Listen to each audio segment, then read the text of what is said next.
Salut Yann, tu sors tout juste de l'entraînement dans la fameuse bulle d'Orlando. Merci en tout cas de nous accorder du temps. Ça fait un petit moment qu'on ne s'était pas parlé quand même. Grave. Salut Erwan, bah, écoute, ouais, ça fait un petit moment, ça fait plaisir de te revoir. Et puis, comme tu le sais, j'ai beaucoup de choses à partager, donc écoute, allons-y. On va commencer un petit peu avec cette question un peu random, mais parlons un petit peu de ton expérience personnelle dans cette bulle. Ça a l'air tellement particulier vu de l'extérieur. Alors, écoute, moi, je vais t'expliquer un peu qu'est-ce que c'est la bulle. Voilà, c'est quand même un environnement assez incroyable. Et ce que la NBA a réussi à faire est remarquable, il faut le souligner. Donc, on est arrivé il y a presque 4 semaines maintenant dans une bulle où tout est vraiment sain. Et quand je dis sain, c'est un environnement où, grosso modo, c'est COVID-19 free, tu vois, où on est testé tous les jours, où les personnes qui sont à notre contact sont testées tous les jours, c'est-à-dire les personnes qui travaillent pour Disney World. Ou aussi en même temps, on a des moyens. Moi, tous les matins, par exemple, quand je me réveille, j'ai mon thermomètre que je mets sous ma langue qui est connecté à une application par Bluetooth euh, avec mon téléphone qui prend ma température, qui prend mon taux d'oxygène dans le sang tous les jours pour voir si j'ai des symptômes. Tu vois. C'est Avatar un peu, quoi. Et, hein? C'est Eh bien, Avatar. Avatar, grave, grave. Et donc, une fois que j'ai passé, ça prend, on va dire, 30 secondes hein, de faire les petits tests là. Une fois que les tests ont renvoyé le résultat à l'application, ça envoie un signal à un petit bracelet, celui-là, là, le Magic Band qu'on a tous reçu, tous les joueurs, les staffs, tout le monde a reçu ce Magic Band qui a toutes tes informations dedans. Et donc, partout où tu vas, dans la bulle, tu dois scanner ton band. Tu vois. Et quand tu le scannes, il y a soit la couleur verte, soit la couleur bleue qui s'affiche. Vert, ça veut dire que tu n'as pas de symptômes, ça veut dire que tes tests que tu fais de façon journalière sont bons. Donc, partout où tu vas, eh ben, tout le monde peut voir que, signe vert, le gars est bon. Tu vois. VIP, quoi. Il y a des gens pour contrôler, tu vois. Et par contre, si tu passes ton petit bracelet là et c'est bleu, déjà le truc, ça fait ben, tu vois ce que je veux dire? Et les gens t'arrêtent et ils disent, bon, qu'est-ce qui se passe? Ils prennent ta température. Bon. Donc, on est dans un cadre qui est vachement contrôlé, qui est vachement sain, comparé à ce qui peut se passer ici aux États-Unis. Et voilà, donc grosso modo, tous les jours, c'est un peu la même chose. On a 3 salles d'entraînement qu'on se partage à des créneaux bien précis toute la journée. Jour de match, il y a 3 matchs par jour dans 3 différentes salles. Donc, ça permet d'enchaîner. On a justement des repas, petit déjeuner, déjeuner, collation et dîner qui sont prévus avec des chefs, un peu un buffet ouvert, avec aussi des chefs qui sont éduqués sur les différentes diètes que les gens peuvent avoir. Donc ça, encore une fois, c'est très remarquable de la NBA. Et voilà, et grosso modo, tous les jours, c'est rebelote, tu vois. Soit tu as entraînement, soit tu as match. Ce qui est bien, c'est que cette bulle, c'est quand même une réelle plateforme. Tu vois. Et moi qui étais dans mon combat aussi, avant de rentrer dans la bulle et qui était vachement préoccupé par les injustices sociales de ce pays, et enfin, qui sont aussi les injustices sociales qu'on voit aussi en France et un peu partout dans le monde. Donc, moi qui ai 3 petites filles et qui se projette un peu aussi à moyen et à long terme, tu vois, j'étais très concerné par ce qui se passe. Et c'est vrai que ça n'a pas été aussi simple que ça. Au début, je n'avais pas forcément envie de venir dans la bulle, tu vois. Et donc, après, je me suis quand même rendu compte que de la plateforme quand même qu'on allait avoir en étant dans cette bulle. Première chose, les médias. Regarde, tu m'appelles aujourd'hui, on se fait un petit Zoom pour la première fois, tu vois. Tu veux savoir qu'est-ce qui se passe. Donc, la plateforme, elle est là. Tout le monde veut savoir qu'est-ce qui se passe dans la bulle. Donc, tu peux assez facilement relayer des messages. Deuxième chose, toute la NBA, on va dire à 99%, est présente dans cette bulle. C'est incroyable d'avoir autant de joueurs, autant de coachs, autant de staff à un même endroit, c'est incroyable. Donc, les échanges que tu peux avoir, les réunions qu'on peut avoir entre nous, bah écoute, tu peux pas faire mieux. Tu ne peux pas faire mieux. Et la troisième chose, et ça rejoint un peu ce que nous, on a l'habitude, un peu plus les Européens, on a l'habitude de faire, c'est d'être ensemble. Tu sais, entre coéquipiers pendant autant de temps, ça ressemble un peu à une campagne internationale. Et quand je dis ça, c'est que ça te donne l'opportunité d'apprendre à connaître, tu vois, tes coéquipiers, ton staff. Ça te donne l'opportunité d'avoir du temps pour toi. Une personne comme moi qui est père de famille, j'ai pas beaucoup de temps pour moi dans ma vie en général. Et donc là, ça me donne un peu de temps, tu vois, pour travailler sur ma personne, pour apprendre à connaître mes coéquipiers, tu vois, et pour pouvoir justement me focaliser sur certaines choses. Donc cette plateforme, elle est, si tu la prends bien sûr du bon œil, elle est bénéfique, tu vois. Et donc voilà, donc la bulle, écoute, ça se passe, là, ça fait 4 semaines, écoute, je me plains pas. Ça a l'air, en tout cas, oui. C'est sûr qu'en t'écoutant, on voit que tu es plutôt bien à Orlando. On va revenir un peu plus tard dans l'interview sur évidemment le mouvement, les mouvements sociaux et ton engagement que tu as eu avant de rentrer dans la bulle, que tu peux certainement encore avoir pendant que tu es dans la bulle. On va d'abord commencer à parler basket. On sait que les Wizards étaient l'une des équipes où on se disait est-ce qu'ils vont y aller, est-ce qu'ils ne vont pas y aller. Finalement, la NBA a fait en sorte que vous soyez dans la bulle. On sait que vous Mais partez. attends, Erwan, je t'interromps là. La NBA a fait en sorte qu'on soit dans la bulle. Mais Ah, non, c'était pas a fait en sorte. La raison pour laquelle on est dans la a fait un règlement où toutes les équipes mathématiquement pas éliminées des playoffs allaient dans la bulle. Donc, voilà, merci. Merci de ça vous rectifier. concernait. D'accord. OK. Donc, apparemment, OK. Donc, très bien. Donc, les Wizards, équipe en course pour les playoffs, c'est grillé après 4 matchs avec 4 défaites. Explique-moi un petit peu dans quel état d'esprit, en fait. Ma question, c'est, sachant que vous partiez un petit peu de loin, Ouais. les Bills n'allaient pas vous rejoindre. Dans quel état d'esprit vous avez attaqué ce restart? Bon, en toute honnêteté, moi, je vais te dire, Brad, il nous a annoncé qu'il ne venait pas dans la bulle le jour du départ, le jour de notre départ. Nous, on n'était pas au courant, les joueurs, on n'était pas au courant qu'il n'allait pas venir. Okay. Avant les quelques semaines avant le départ, on était autorisé à rentrer dans nos franchises pour s'entraîner, mais de façon individuelle. Tu vois, donc on se croisait, mais on n'était pas ensemble, quoi. Tu vois, on se croisait un peu en muscu, un peu sur le terrain, mais c'était vraiment un travail individuel. Donc, c'est que le jour du départ que Brad a annoncé qu'il ne ferait pas partie du voyage. On savait que Davis Bertrand n'allait pas venir, mais bon. Donc, c'est vrai que le fait de ne pas avoir ton meilleur joueur et ton meilleur shooter, sachant que nous, on était l'équipe qui, en termes de pourcentage, avait un des plus bas pourcentages pour faire ses playoffs, c'était pas évident. C'était pas évident. Mais nous, à la base, l'objectif, c'était quand même d'atteindre ce fameux match de barrage. Donc, si tu restes à, je crois, 4 matchs ou 3 matchs et demi, 4 matchs, hein.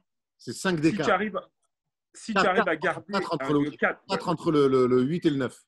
Voilà. Si tu arrives à rester à 4 matchs de distance entre 8 et 9, tu as donc ce fameux match de barrage où il faut que tu gagnes 2 matchs d'affilée pour intégrer les playoffs. Donc, nous, à la base, c'était ça. Tu vois, on est rentré dans la bulle. Bon, ben voilà, sachant que mon Brad n'est pas là, Davis n'est pas là. Tu vois, bon, on est très, très jeune quand même. On a pas mal de rookies ou de deuxième année ou de troisième année dans l'équipe. Donc, on s'est dit, bon, bah, on va y aller le couteau entre les dents et on va essayer de voir si on peut faire du bruit. Donc, malheureusement, tu as pu constater un départ très difficile. Et voilà. Et donc, ça, c'est la réalité. La réalité, c'est que, ben, voilà, les équipes, elles jouent bien en basket. Les équipes qui n'avaient pas forcément un bon rythme avant le break, bah, là, tu vois, elles sont un peu transformées. Moi, je regarde, par exemple, Phoenix, la première équipe qu'on a jouée. Oulala, ça n'a rien à voir avec l'équipe de Phoenix qu'on a jouée pendant la saison. Hein. Mais strictement rien à voir, quoi. Donc, tu vois, tu te rends compte aussi de certaines réalités. On a joué Indiana, c'est très fort. On a joué hier soir Philadelphie. On a joué Brooklyn, avec qui, justement, le duel avec nous, il est là. qui est aussi une équipe qui a très bien joué. Donc, c'était pas aussi simple que ça. C'est pas aussi simple que ça. Mais je vais donner du crédit quand même à nos jeunes joueurs qui bataillent, tu vois, qui gardent quand même un esprit positif et qui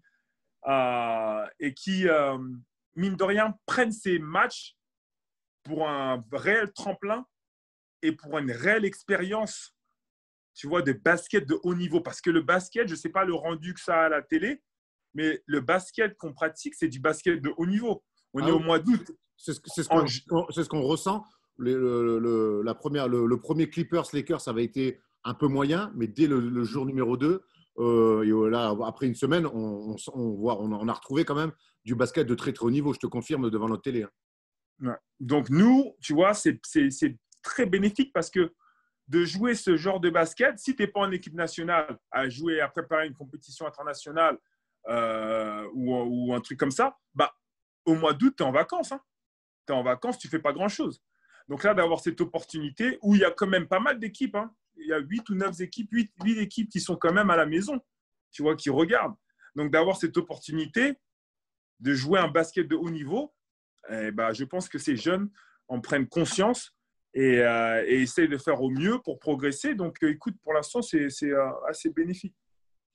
Tu disais que vous étiez arrivé dans cette bulle avec l'objectif, même sans Bradley Beal, et John Wall, qui va d'ailleurs beaucoup mieux, apparemment, on a vu des vidéos, sans Bradley Beal, mais vous aviez quand même l'objectif de vouloir accrocher le play-in.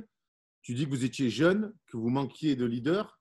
Moi, tu es là depuis longtemps, tu es un vétéran, tu es un leader, tu as montré de belles choses cette année quand on t'a fait confiance. Pourquoi tu ne joues pas, Yann? Ben ça, c'est les décisions de coach. Sans explication. Ça, c'est les décisions de coach. C'est très difficile pour moi de dire pourquoi je ne joue pas.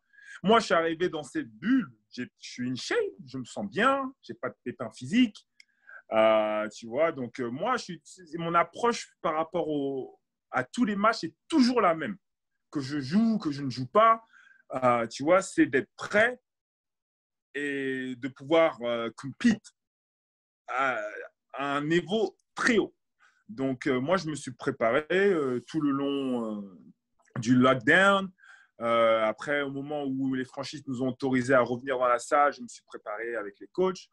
Et voilà, mais je pense que la réalité et le challenge qui était devant nous a aussi forcé le coach à se poser des questions, tu vois, en termes de, bon, voilà où est-ce qu'on est actuellement, voilà ce qu'on peut essayer de faire, comment tirer le maximum de cette expérience. Tu vois.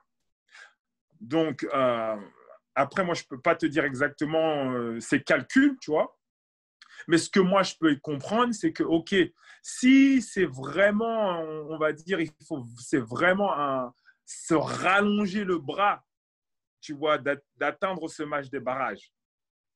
Pourquoi ne pas utiliser ce temps dans la bulle et ces 8 matchs pour faire progresser justement tous ces premières années, deuxième rookie, deuxième, troisième année, tu vois, qui ont besoin de cette expérience, qui ont besoin de temps de jeu, qui ont besoin de se retrouver dans cette situation.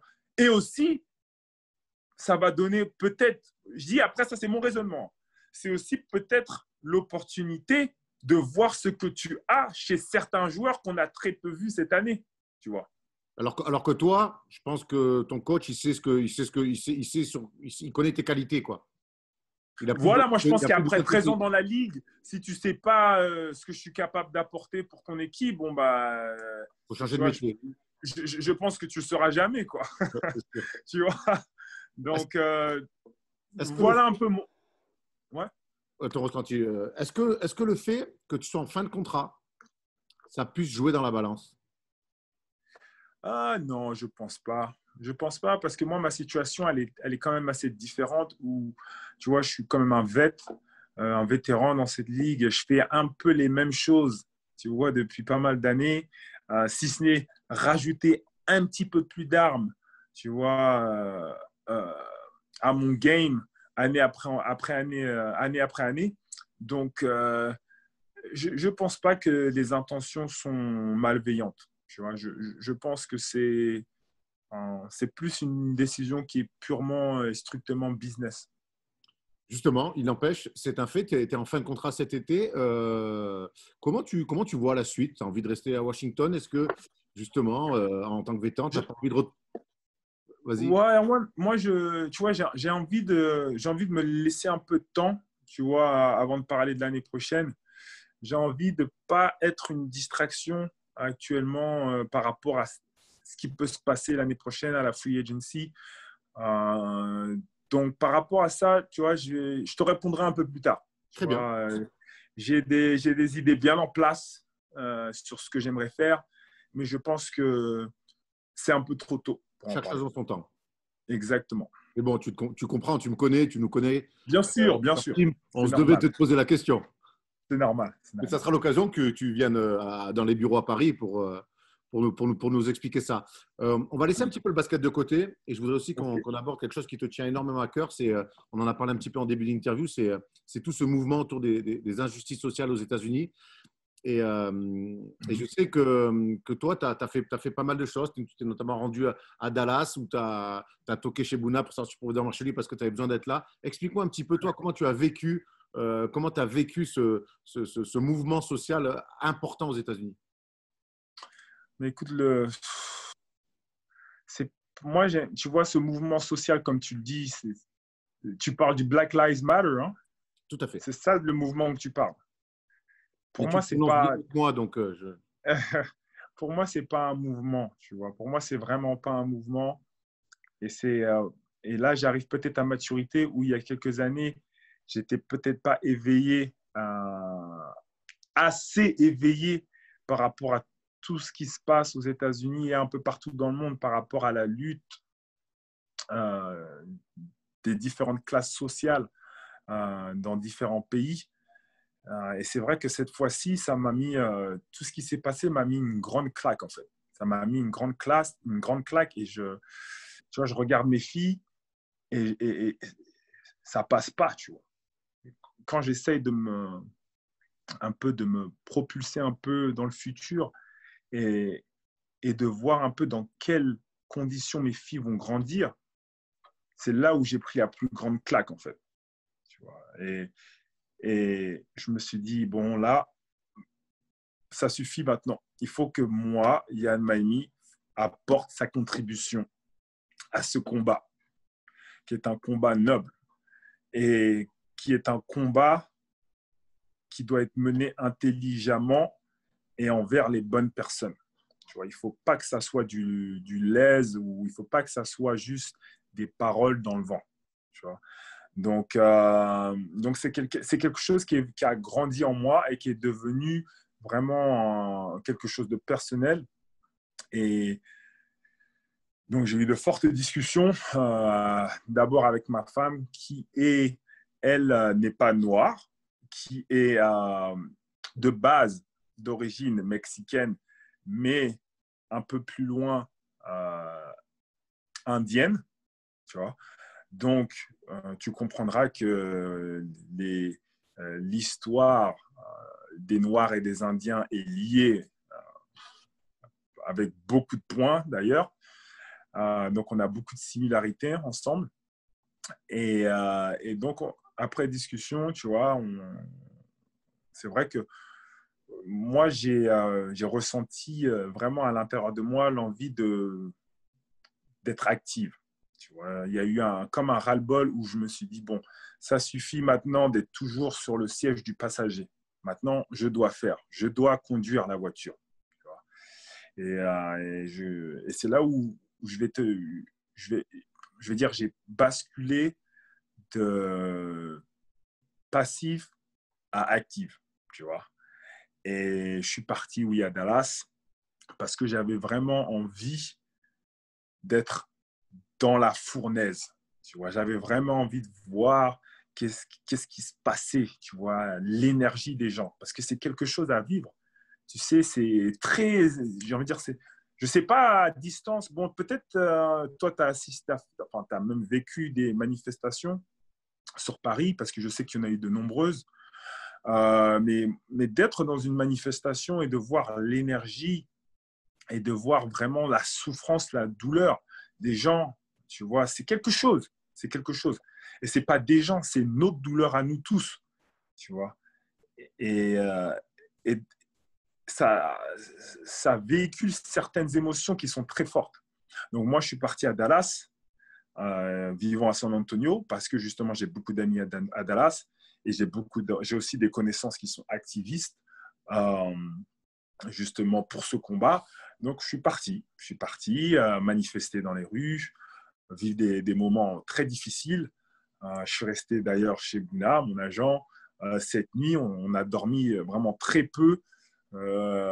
Et après, le lendemain matin, on s'est rendu à une autre manifestation où là, j'ai eu l'opportunité de prendre le micro et de parler devant des centaines et des centaines de personnes par rapport à notre combat. Ça, encore une fois, c'est quelque chose en tant que leader, tu vois, d'assez important.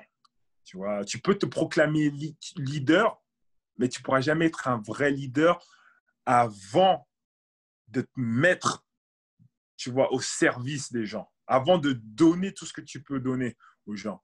Donc pour moi, ça a été un grand step, tu vois, un grand pas pour moi d'affirmer un peu mes valeurs et de ne pas avoir peur de mouiller et surtout d'offrir ma plateforme à des centaines et des centaines de personnes. Donc, on est parti le lendemain, en sortie de Dallas, à peu près 1 heure, Wiley, Texas. Et donc, on a assisté à un grand regroupement. J'ai pris la parole, justement. On a marché aussi tous ensemble, main dans la main.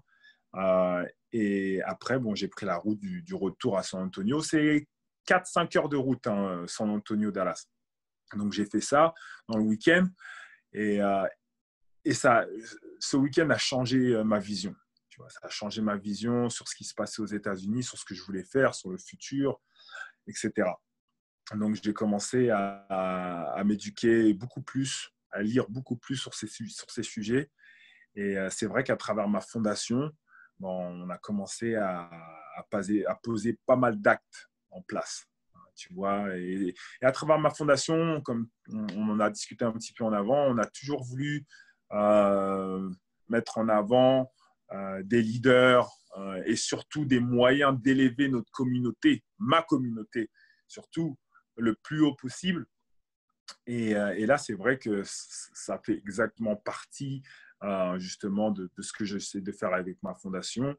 Et on a pu aider des gens par rapport au Covid-19, mais on a surtout et aussi pu aider beaucoup de gens de ma communauté par rapport à tous ces problèmes liés à l'injustice sociale.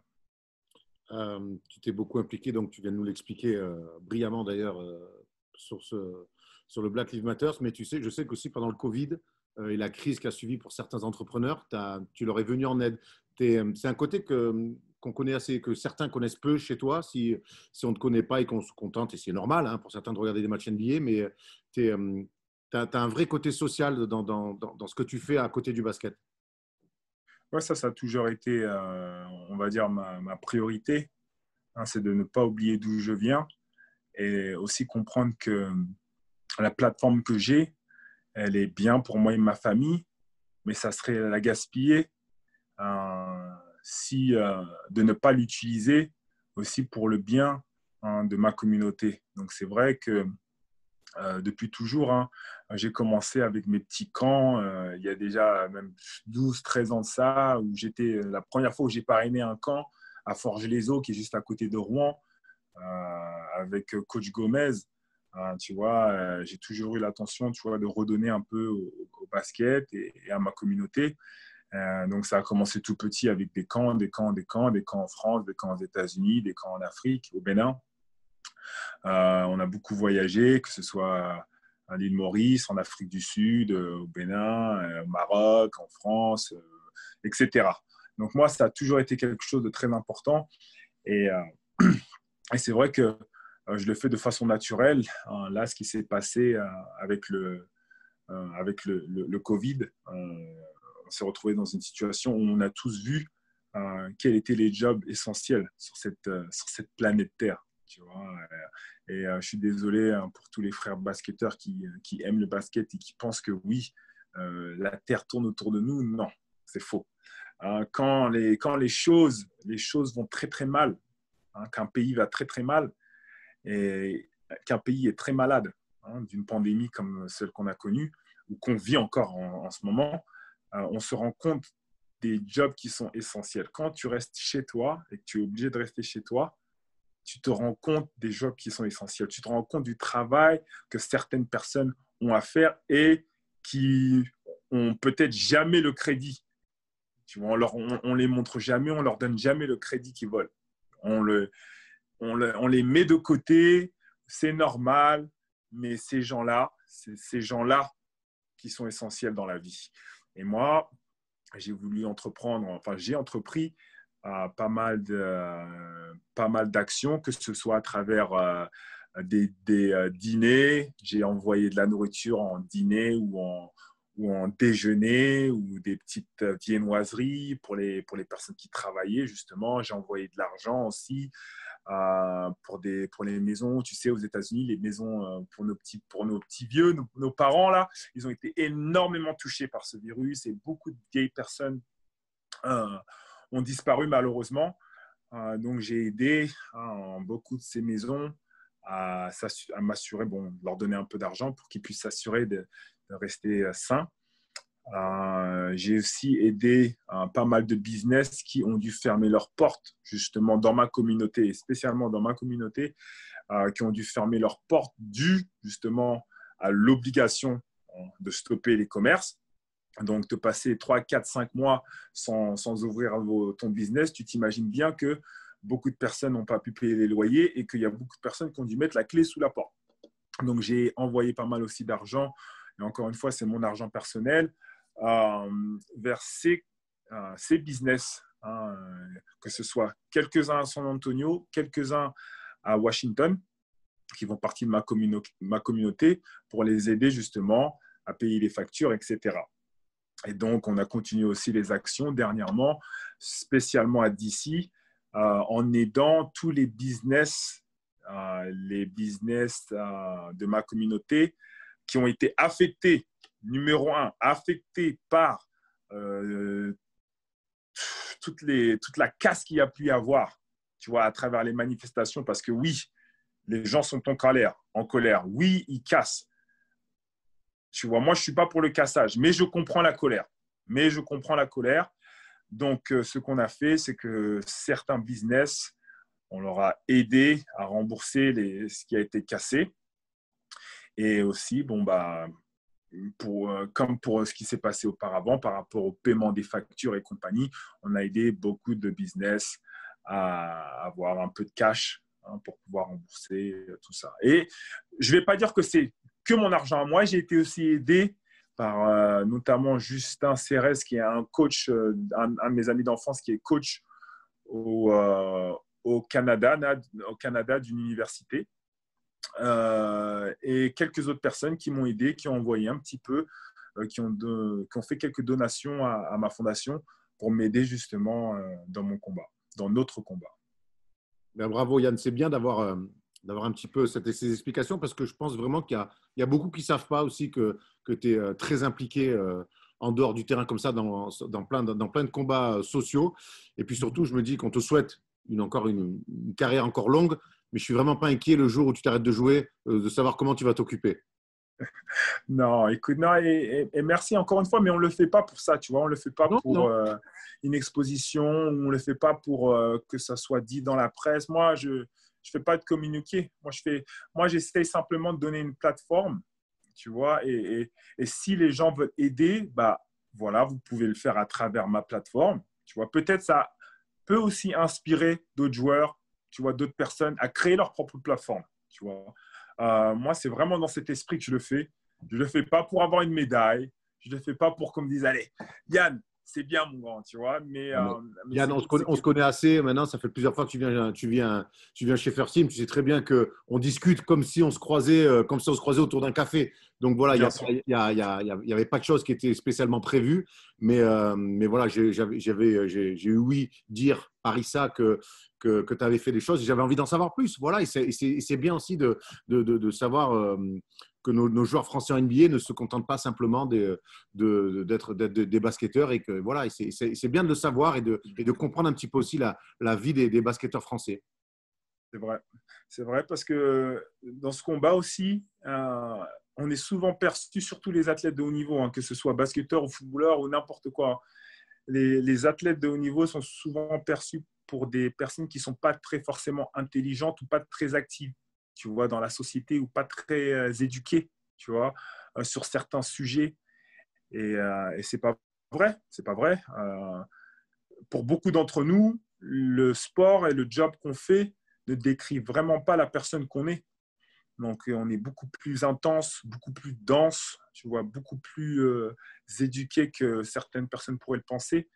Et nos envies sont grandes et pour aider notre peuple. Tu vois, et moi, mon envie, elle est très grande. Comme tu le sais, j'ai un agenda qui a plusieurs années, tu vois, écrit. Et c'est vraiment, je ne le prends pas à pas, mais je suis bien plus qu'un athlète de haut niveau.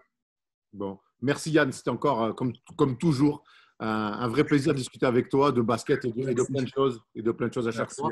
Rendez-vous est pris quand même quand tu passes à Paris cet été et pour nous dire qu'est-ce que tu veux, qu'est-ce que tu espères pour la suite de ta carrière.